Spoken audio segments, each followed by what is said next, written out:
चलो, तो last lecture में हम लोग का बात किए थे ऑक्टाहेड्रल वाइड्स के रेडियस रेशियो के बारे में and location of the tetrahedral and octahedral wides के बारे में हम लोग बात किए थे। आज के लेक्चर में हम लोग बात करेंगे सॉलिड स्टेट में पैकिंग एफिशिएंसी के बारे में। पैकिंग एफिशिएंसी क्या होता है?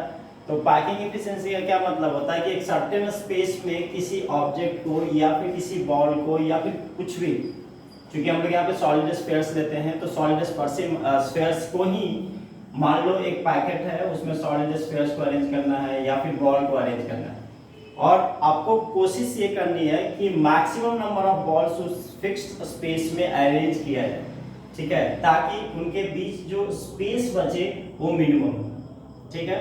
ये अरेंजमेंट 3 डायमेंशनल क्रिस्टल सॉलिड के अरेंजमेंट में 3 तरह का होता है। एक जो होता है उसको हम लोग बोलते हैं packing efficiency in simple cubic unit cell. दूसरा जो होगा packing efficiency in body centre cubic unit cell, और तीसरा जो होगा वो एफसीसी में पैकिंग एफिशिएंसी क्या होगी, ठीक है। तो सबसे पहले पैकिंग एफिशिएंसी क्या होगी? तो परसेंटेज ऑफ टोटल स्पेस, जैसे कोई एरिया दे दिया गया, कोई डब्बा दे दिया गया, उसकी एरिया फिक्स्ड होगी, उसमें कितना परसेंट स्पेस स्फीयर्स के द्वारा, that is the constituent particles of solids के द्वारा कवर्ड किया जाएगा, उसके एफिशिएंसी के बारे में बात करें। मतलब मान लो 2 मीटर स्क्वायर का एरिया है और उसमें 1.85 मीटर स्क्वायर बॉल कवर कर लिया, तो कितने बचेंगे? 0.15 या 0.15 जो है वो क्या हो जाएगा? बच जाएगा। सिंपल सी बात है, क्योंकि 2 मीटर स्क्वायर मैं ले रहा हूँ, उसमें बोल रहा हूँ कि 1.85 कवर कर लिया। किसने कवर किया? तो सॉलिड स्टेट किया, मतलब सॉलिड कंस्टिट्यूएंट के जो कंपोनेंट्स होंगे, जिसको हम लोग सॉलिड स्फीयर से रिप्रेजेंट करते हैं, उसके द्वारा कवर कर दिया गया। तो उसकी परसेंटेज क्या होगी, कैसे निकालेंगे? तो सिंपल सा बात है कि जैसे ऐसा समझे कि बेहतर एग्जांपल से आप लोग समझ सकते हो कि एक घर बनाना है, घर की एरिया मालूम है, उस एरिया में ईंट की एरिया मालूम है, और आपसे पूछा जाए कि कितने नंबर ऑफ ईंट की जरूरत होगी इस घर को बनाने के लिए, ठीक उसी तरह का। तो कैसे निकालोगे? पहले तो पूरे घर की एरिया मालूम है, या फिर पहले पूरे घर की वॉल्यूम ले लो, उसके बाद उस ईंट की वॉल्यूम ले लो, और अब क्या करोगे? टोटल नंबर ऑफ ईंट कितने होंगे निकालने के लिए टोटल वॉल्यूम जो था कमरे का, उसको डिवाइड करोगे किससे? एक ईंट का जो वॉल्यूम होगा उससे डिवाइड अगर कर दोगे तो तुम्हारा क्या मिल जाएगा? कितने नंबर ऑफ ईंट्स उसमें लगेंगे, कितने नंबर ऑफ ईंट समझ रहे हो, ब्रिक्स, कितने नंबर ऑफ ब्रिक्स उसमें लगेंगे, ये हमको पता चल जाए। वही है पैकिंग एफिशिएंसी। तो इसके डेफिनेशन, इसको अगर मान लो हम लोग केमिस्ट्री के टर्म में डिफाइन करेंगे तो क्या करेंगे? Percentage of total space which is occupied by the particles in certain packing is known as packing efficiency, ठीक है। चल, तो पैकिंग एफिशिएंसी की डेफिनेशन कितनी हो गई कि एक सर्टेन वॉल्यूम में कितने नंबर ऑफ स्फीयर्स को हम लोग अरेंज करेंगे, मतलब एक पैकिंग एफिशिएंसी में कितना स्पेस स्फीयर्स के द्वारा या constituent component of the crystal solid के द्वारा कवर अप किया गया है, उसकी परसेंटेज अगर हम निकालेंगे, that is the packing efficiency. Clear है? पैकिंग एफिशिएंसी जो सीसीपी अरेंजमेंट में होगा वो कितने तरह का होगा? 3 टाइप्स के होते हैं। पहला जो है वो हम लोग packing efficiency in simple cubic unit cell की बात करेंगे। सिंपल क्यूबिक यूनिट सेल में हम लोग पढ़े थे, पिछले लेक्चर्स में पढ़े थे कि सिंपल यूनिट सेल में अरेंजमेंट स्फीयर्स का कैसे होते हैं। ध्यान से देखोगे, इसमें सारे कॉर्नर्स पे होते हैं, और कॉर्नर्स का कंट्रीब्यूशन कितना होता था? 1/8 का। टोटल कॉर्नर्स कितने? 8। तो number of atoms in simple cubic unit cell कितने हो जाएंगे? 1। अब चूंकि ये क्यूब जो है वो क्यूब है, तो क्यूब का हम लोग वॉल्यूम कैसे निकालते हैं? एज लेंथ जो होगी उसका क्यूब कर देंगे, ये हम लोग को मालूम है, मैथमेटिक्स में हम लोग पढ़ रखा है। तो चलो, वॉल्यूम ऑफ क्यूब कितना हो जाएगा? a क्यूब, और वॉल्यूम ऑफ स्फीयर क्या होता है? 4/3 पाई r क्यूब, और टोटल नंबर कितना है स्फीयर्स का? 1। तो 1 into 4/3 पाई r क्यूब वैल्यू वही रह जाएगी, यानी total volume of the spheres. इस वॉल्यूम ऑफ स्फीयर्स को हम लोग डायरेक्ट कर देते हैं टोटल वॉल्यूम।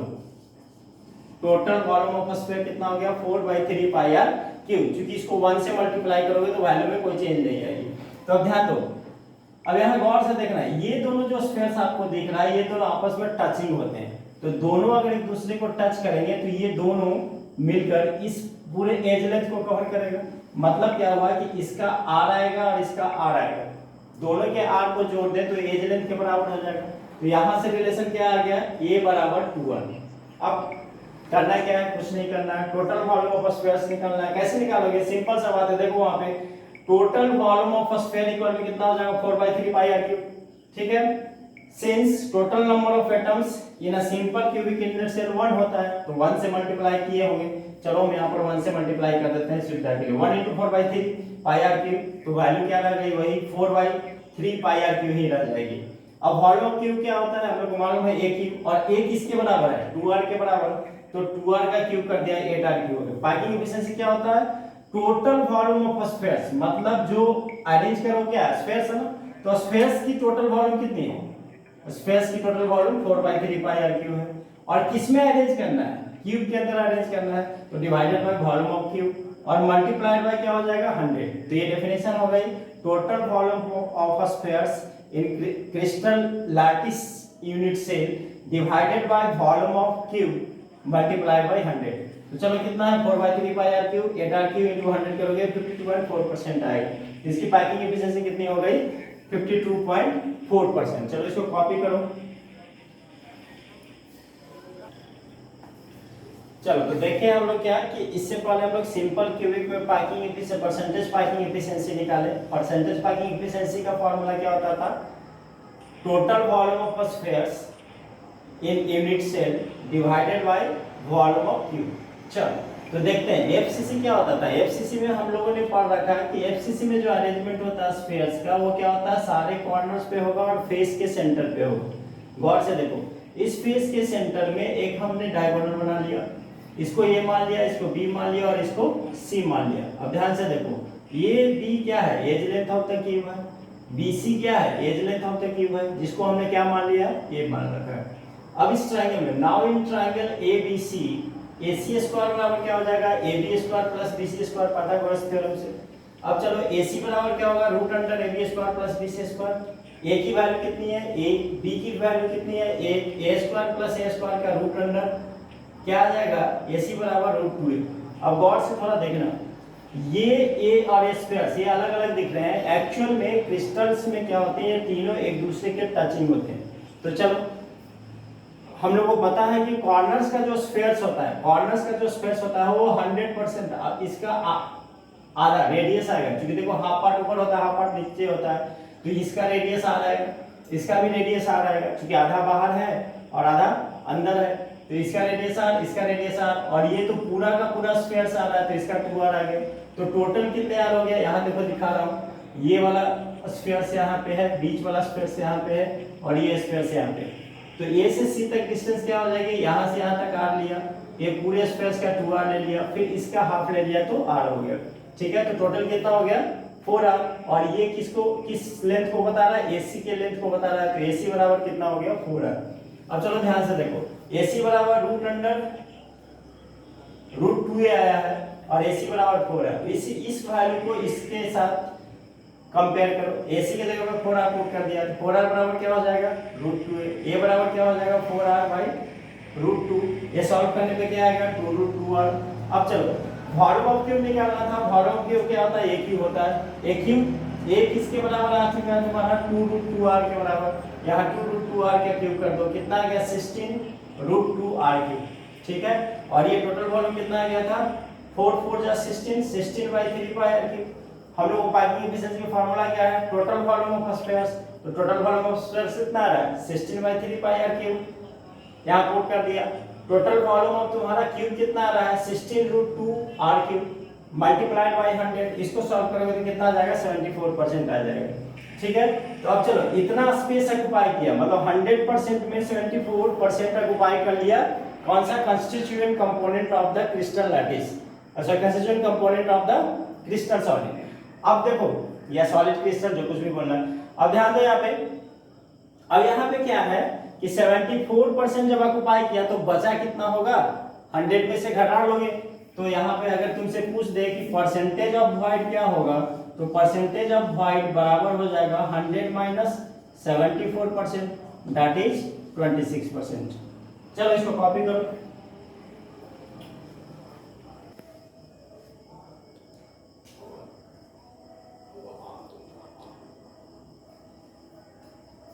चलो तो हम लोग पैकिंग एफिशिएंसी बीसीसी देखेंगे। यहाँ पर थोड़ा सा देखो मैं नंबरिंग कर दे रहा हूँ। जब नोट्स बनाओगे तो इसको नंबर 1, ये नंबर 2, ठीक है, यहाँ तक आएगा। ये वाला पार्ट तुम्हारा हो गया नंबर 3 और इधर तुम कर लोगे नंबर 4, ठीक है। चलो समझते हैं इसमें क्या होगा। बीसीसी में कहाँ अरेंजमेंट होगा? बीसीसी में अरेंजमेंट होता है सारे कॉर्नर्स पे और बॉडी के सेंटर पे। मैंने अरेंज कर दिया। चलो बॉडी डायगोनल, इसको इससे मिला दिए। ये हमारा इस क्यूब का क्या है? Body diagonal. डायरेक्ट भी आप फार्मूला यूज कर सकते हो कि बॉडी डायगोनल क्यूब का क्या होता है? √3 होता है। हमने क्या किया, इसके फेस डायगोनल को मिला दिया। तो ये क्या हो गया? AC, और ये यहाँ से AD निकालना था, ये CD। ये राइट एंगल ट्रायंगल है, तो इसका और इसका स्क्वायर करोगे तो इसका और इसका स्क्वायर करोगे तो तुम्हारा पाइथागोरस थ्योरी से क्या, थ्योरम से क्या मिल जाएगा? ये रिलेशन मिल जाएगा AC² + CD²। AC² + CD² = AD²। AC का वैल्यू क्या होगा? फेस डायगोनल √2a होता है, क्योंकि स्क्वायर शेप का होगा, क्यूब होगा, तो क्या होगा? √2a² + a² = AD²। क्या आ गया? √3a = AD। अब चलो ये और बीच वाला और ये तीनों कांटेक्ट में है। इसका R, कॉर्नर वाले दोनों का RR आएगा और बीच वाले का 2R आएगा। टोटल कितना है? 4R। और ये लेंथ क्या है तुम्हारा? बॉडी डायगोनल AD के बराबर। तो AD बराबर क्या आ गया तुम्हारा? 4R, ठीक है। अब क्या किया? वैल्यू AD का हमने पुट कर दिया इक्वेशन 2 में, ठीक है। इक्वेशन 2 को इक्वेशन 1 में पुट कर दिया। क्या हुआ? Putting the AD = 4R in equation 1, we get, इसको इक्वेशन 2 मान लो। बी गेट क्या मिलेगा? 4R = √3 है। ये बराबर क्या होगा? 4R/√3। अब चलो ये आ गया तुम्हारा रिलेशन थर्ड। अब देखो यहाँ के बाद number of atoms in BCC हम लोग को मालूम है कितना होता था? इसका कंट्रीब्यूशन 1 होता था, 1 × 1। कॉर्नर का कंट्रीब्यूशन 8 × 1/8, तो 1 + 1 कितना होता था? 2। तो number of atoms in BCC = 2। अब चलो टोटल वॉल्यूम ऑफ स्फीयर कितना हो जाएगा? तो नंबर ऑफ एटम 2 है और स्फीयर का वॉल्यूम 4/3πr³ होता है, तो 2 × 4/3πr³ कर दोगे तो यहाँ से तुमको क्या आ जाएगा? 8/3πr³ आ जाएगा। चलो वॉल्यूम ऑफ क्यूब क्या होगा? एक ही होता है और एक इसके बराबर है 4R/√3 के, तो एक जगह पे 4R/√3 का क्यूब कर दिया। क्या आ गया? 64R³ / 3√3, ठीक है। अब पैकिंग एफिशिएंसी का फार्मूला लगा दो। टोटल वॉल्यूम ऑफ स्पेस कितना आया है? 8/3πr³। वॉल्यूम ऑफ क्यूब कितना आया है? 64R³ / 3√3। तो चलो 8/3πr³ / 64R³ 3√3 × 100 करोगे तो ये कैलकुलेट करने पे कितना आ जाएगा? 68%। तो वॉइड कितना बचा? इतना स्पेस तो कवर कर लिया, तो बचा कितना स्पेस? तो परसेंटेज ऑफ वॉइड क्या हो जाएगा तुम्हारा? 100 - 68, दैट इज द 32%। तो ये तुम्हारा पैकिंग एफिशिएंसी का टॉपिक खत्म हुआ। Packing efficiency in simple cubic, packing efficiency in FCC and packing efficiency in BCC हमने कवर कर लिया, ठीक है। अब पैकिंग एफिशिएंसी के बाद एक और हम लोग रिलेशन अभी तुरंत करेंगे, वो है डेंसिटी का रिलेशन। डेंसिटी के रिलेशन करने के बाद हमारा एक हम लोग का प्रॉब्लम्स आता है, इस पे बेस्ड जितने प्रॉब्लम होगा उसकी बात करूंगा मैं। और उसके बाद हम लोग जो इस चैप्टर के टॉपिक होगा वो आता है क्या? Defects in solid. बहुत इंपॉर्टेंट टॉपिक है, काफी क्वेश्चंस वहां से आते हैं, ठीक है। इस पे न्यूमेरिकल्स आते हैं, तो इसके न्यूमेरिकल्स करने के बाद मतलब एक लेक्चर पूरा न्यूमेरिकल्स के लिए हम लोग लेंगे। और उसके बाद हम लोग आएंगे डिफेक्ट्स इन क्रिस्टल सॉलिड्स में, ठीक है। उसमें 2 या 3 लेक्चर लगेगा। उसके बाद कुछ क्वेश्चंस करेंगे मतलब अभी इसमें 5 से 6 लेक्चर, एटलीस्ट 6 लेक्चर लगेगा। ज़्यादा भी हो सकता है 8 हो जाए, क्योंकि प्रॉब्लम बहुत सारा करवाने वाला हूँ मैं, ठीक है। एनसीईआरटी के क्वेश्चंस तो करेंगे ही, साथ साथ प्रीवियस ईयर के क्वेश्चंस करेंगे। आप लोग इसको अच्छे से पढ़ो, समझो। कोई भी डाउट होता है आप लोग कमेंट करो, ठीक है। ये मैं उम्मीद करता हूँ कि ये टॉपिक अच्छे से समझ में आया होगा तुम लोगों को, ठीक है। तो इसको कॉपी करो।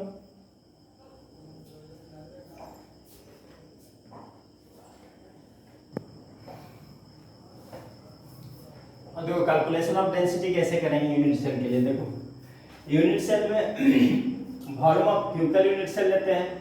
हम लोग पूरे सॉलिड स्टेट में क्यूबिकल यूनिट सेल पे काम किए हैं, तो वॉल्यूम ऑफ यूनिट सेल क्या हो जाएगा, एज का क्यूब, एज अगर ए है तो वॉल्यूम क्या हो जाएगा, ए क्यूब हो जाएगा।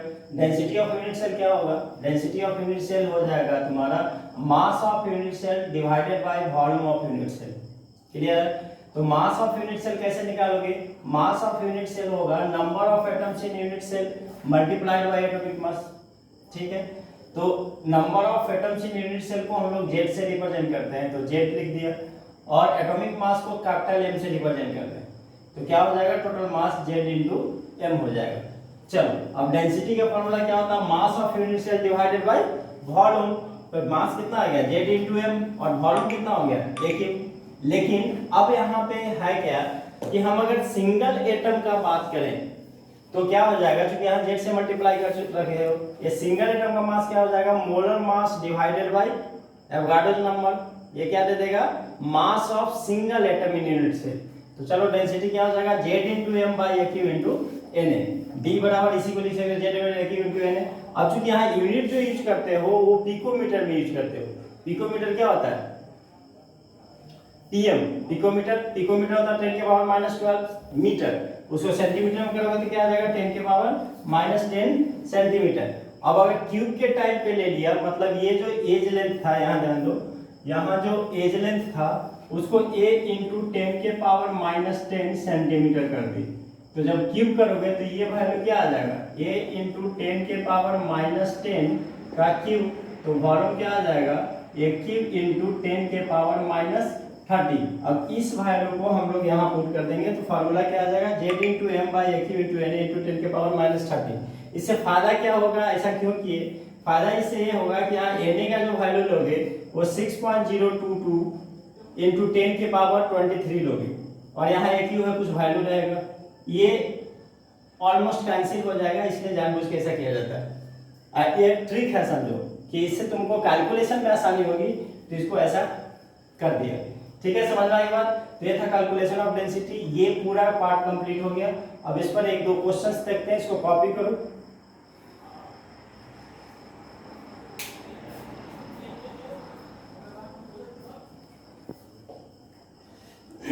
अब चलो, अभी तक जो कॉन्सेप्ट पढ़े उस पे कुछ हम लोग क्वेश्चंस करते हैं। बहुत ही आसान सा क्वेश्चन होता है, फॉर्मूला याद रहना चाहिए। क्या याद रखना है, edge length equals to 2 into radius of the sphere. किसके लिए होता है, सिंपल क्यूबिक यूनिट सेल। अभी जस्ट देखे थे सिंपल क्यूबिक यूनिट सेल के जब परसेंटेज पैकिंग एफिशिएंसी में इस रिलेशन को यूज किया गया था। a इक्वल्स टू 2r होता है किसके लिए, एफसीसी यूनिट सेल के लिए।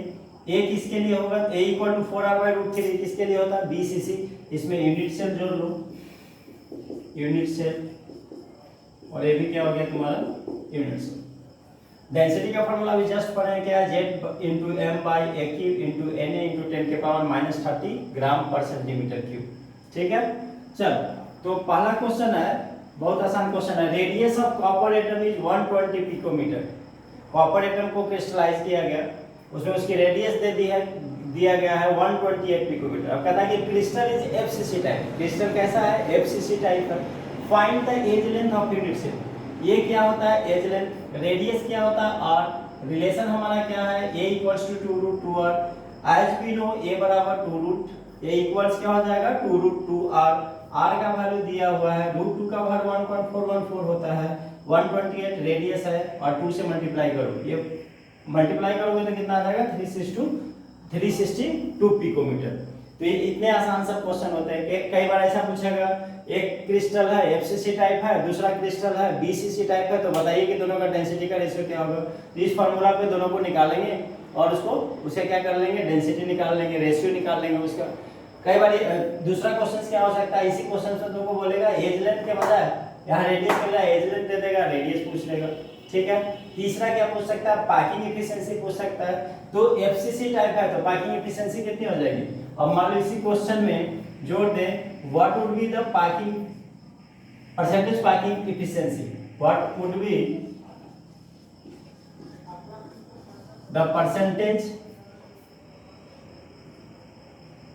Packing efficiency.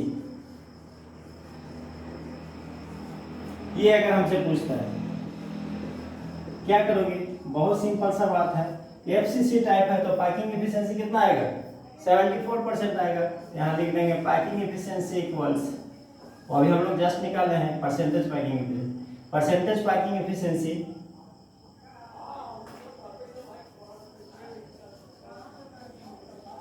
इन एफसीसी कितना होता है 74%, तो आंसर कितना हो गया 74%। तो इसको कॉपी करो।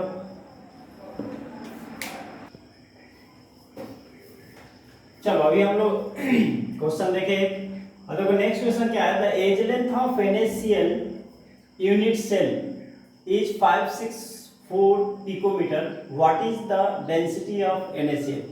तो अब यहाँ पे दो हमारे पास डेंसिटी का फॉर्मूला क्या होता है Z into M divided by A cube into Na into 10 के पावर -30। ध्यान से देखना, अब हमको ये पता होना चाहिए कि NaCl किस टाइप का क्रिस्टल लैटिस है, ठीक है, या किस तरह का यूनिट सेल का कलेक्शन है। NaCl के क्रिस्टल किस तरह के यूनिट सेल के कलेक्शन से बना है।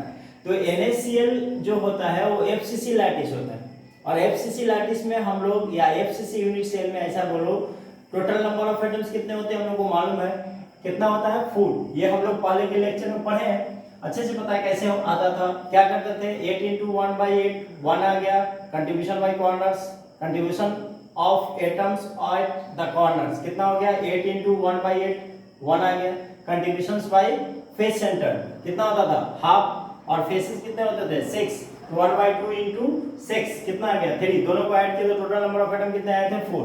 तो जेड का वैल्यू कितना हो गया 4।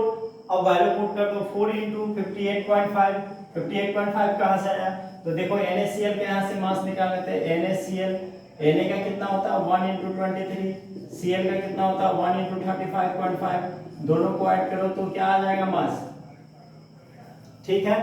चलो ध्यान दो, तो चूंकि एटम था तो एटॉमिक मास किए थे, मॉलिक्यूल होगा तो हम लोग मॉलिक्यूलर मास कराएंगे। ये क्या होगा 4 इंटू 58.5, 564 का क्यूब इंटू 6.023 इंटू 10 के पावर 10 के पावर, इसको सॉल्व करने पे कितना आएगा 2.16 ग्राम पर सेंटीमीटर क्यूब। अभी मत बोलना कि हम बिना सॉल्व किए आपको कैसे पता चल गया, ठीक है, इसको मैं पहले से सॉल्व करके रखा हूँ, ठीक है, तो मेरे को पता है इसका आंसर आएगा, आप लोग चेक कर लेना, यही आंसर आएगा, ठीक है। और एक पूछा हुआ क्वेश्चन है आपका IIT 1997 का, ठीक है। चल दूसरा क्वेश्चन है, अब मेटल क्रिस्टल्स, ये समझ में आ गया होगा, फिर से एक बार मैं बता दे रहा हूँ।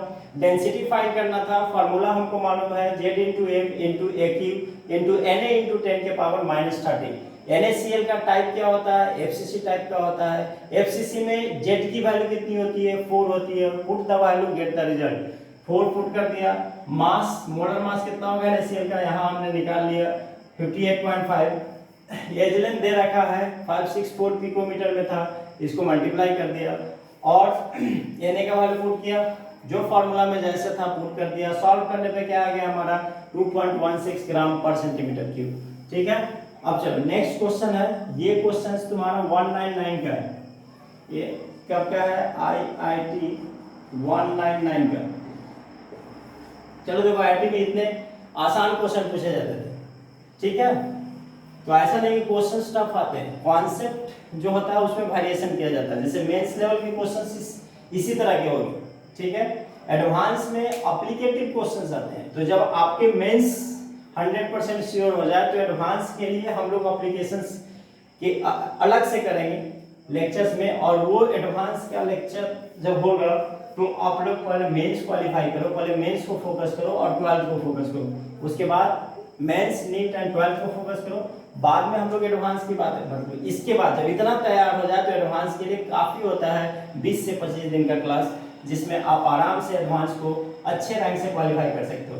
तो पहले अपने बेसिक्स को सुधारो, इसलिए बहुत ही बेसिक से मैं पढ़ाने की कोशिश किया हूँ कि कुछ भी एक भी इंफॉर्मेशन ना छूटे, ठीक है। दूसरी बात, बहुत ही सिंपल तरीके से बताने की कोशिश किया हूँ, पर बार बार आप लोग कमेंट करना भूल जाते हो। कमेंट करो, बताओ कैसा लग रहा है और इसमें क्या इंप्रूवमेंट कर सकता हूँ आप लोगों के लिए, ठीक है। एनीवे नेक्स्ट क्वेश्चन देखते हैं हम लोग। A metal crystallizes into two cubic faces in FCC type and BCC type, whose unit cell edge lengths are 3.5 angstrom and 3 angstrom। ध्यान से देखो, दो तरह का क्रिस्टल है, एक FCC टाइप और एक BCC टाइप। जैसे ही FCC आया तो Z की वैल्यू कितनी हो जाएगी 4, BCC आया Z की वैल्यू कितनी हो जाएगी 2। अब हमको क्या करना है, बस फार्मूला पुट करना, बाकी सारा कुछ एक ही मेटल है, एक अब मेटल क्रिस्टल है, मेटल सेम होगा तो मास सेम होगा, ठीक है। तो अगर यहाँ m दिया है तो दूसरे वाले में भी m होगा। एज लेंथ अलग अलग दिया है, एज लेंथ का वैल्यू पुट कर दो, बाकी सारा कुछ एज इट इज है। रेशियो बोल रहा है, दोनों को डिवाइड कर दो। चलो DFCC की बात करेंगे तो Z × M / AQ × NA × 10⁻³ होगा। तो Z का वैल्यू कितना है 4 × M डिवाइडेड बाय ये 3 पॉइंट है 3.5 का क्यूब इनटू Na इनटू 10⁻³ कुछ नहीं किया गया इसमें, बस फार्मूला पुट कर दिया गया है और जो डेटा हमारा दिया है उसको मैंने पुट कर दिया। एज लेंथ दिया था, एज लेंथ क्या होता है, ए के जगह पे एज लेंथ की वैल्यू पुट कर दिया। Na को एज इट इज रहने दिया, कोई वैल्यू पुट करने से फायदा नहीं है, वो कैंसिल आउट हो जाएगा। इनटू 10⁻³ BCC के लिए लिखोगे Z × M / AQ × NA × 10⁻³1। अब कह रहा है कि दोनों का रेशियो चाहिए, तो यहाँ हमने क्या कर दिया, DFCC / DBCC कर दिया। अब ये देखो नीचे वाला वैल्यू, इसका नीचे वाला जो वैल्यू होगा मतलब ये वाला वैल्यू कहाँ चला जाएगा, ऊपर। चलो, और इसका ऊपर वाला ऊपर रहेगा 4 × M × 3 के क्यूब × Na × 10⁻31। इसका क्या रहेगा, नीचे वाला 3.5 का क्यूब × Na × 10⁻30 और दूसरे वाले का ये ऊपर वाला कहाँ रह जाएगा, नीचे। तो 2 × M, M से M गया, ये Na × 10⁻30 Na × 10⁻31 मर गया। अब बचा क्या, मतलब कैंसिल हो गया, मर गया के मतलब कैंसिल हो गया, कैंसिल हो गया। अब बचा क्या 4 × 27 ऊपर बच गया और नीचे में आएगा 2 × 3.5 × 3.5 × 3.5। इसको सॉल्व करोगे, गुना भाग करोगे तो तुम्हारा आंसर क्या आ जाएगा 1.259। तो चलो इस तरीके से हम लोग कुछ क्वेश्चंस भी देख लिए, एक लेक्चर हम लोग कंप्लीट क्वेश्चन का करेंगे, इसमें जितने भी वैरायटी होते हैं क्वेश्चंस के ऑलमोस्ट कवर करेंगे। उसके बाद फिर प्रीवियस ईयर के क्वेश्चंस भी बाद में किया जाएगा। तो आप अच्छे से पढ़ो, जो भी दिक्कत आ रहा है कमेंट करो, ज्यादा से ज्यादा लोगों को सब्सक्राइब करो और शेयर करो। लाइक करना भी भूल जाते हो तुम लोग, बार बार मैं बता रहा हूँ कि आप लोग इम्प्रूवमेंट के लिए जो भी कमेंट कर सकते हो करो, ताकि ज्यादा से ज्यादा बेहतर वीडियोज आप लोगों के लिए दिया जा सके और आपकी सारी जरूरतें फ्री में पूरी हो सके, ठीक है। तो इस तरीके से हमारा ये लेक्चर नंबर 13 कंप्लीट हुआ, ठीक है। अब आप लोग अच्छे से पढ़ाई करो और हमेशा खुश रहो और ये सोचो कि मैं ही सब कुछ कर सकता हूँ, ठीक है। पजल्ड होने की जरूरत नहीं है, आराम से पढ़ो, जो भी दिक्कत होगा मैं हूँ, ठीक है। Okay bye.